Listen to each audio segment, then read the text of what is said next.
لبیک لبیک لبیک یا رسول اللہ، لبیک لبیک یا رسول اللہ۔ تو کبھی یہ ممتاز قادری شہید بنتا ہے، تاجدار گولڑا کی دھرتی میں بیٹھنے والے مرد کلندر تاجدار گولڑا پھر مہر علی شاہ نے وادی حمرہ میں کلام لکھا۔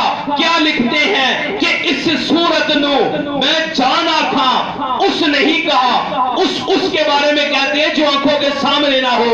انہوں نے جاگتی آنکھوں سے آقا کا دیدار کیا، وادی حمرہ میں بیٹھے ہیں، لکھتے ہیں اس صورت نو، کیونکہ وہ صورت سامنے تھی، فرمایا اس صورت نو میں جان آکھاں۔ پھر یہاں پہ کلام ختم نہیں کیا، جان آکھاں کہ جانے جہان آکھاں، سچ آکھاں کہ رب دی میں شان آکھاں، جس شان تو شانہ سب بڑیاں، سبحان اللہ سبحان اللہ، ما اجملکا ما احسنکا ما اکملکا، کتھے مہر علی کتھے تیری سنا، گستاخ عقیق کتھے جا اڑیا۔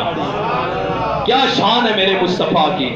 ایک شعر شان مصطفیٰ میں پڑھنے لگوں، سب مل کر شامل ہو جائیے، سب کی حاضری لگ جائے گی کہ جیسے میرے سرکار ہیں، بولو بولو، جیسے میرے سرکار ہیں ایسا نہیں کوئی اب میری نگاہوں میں، اب میری نگاہوں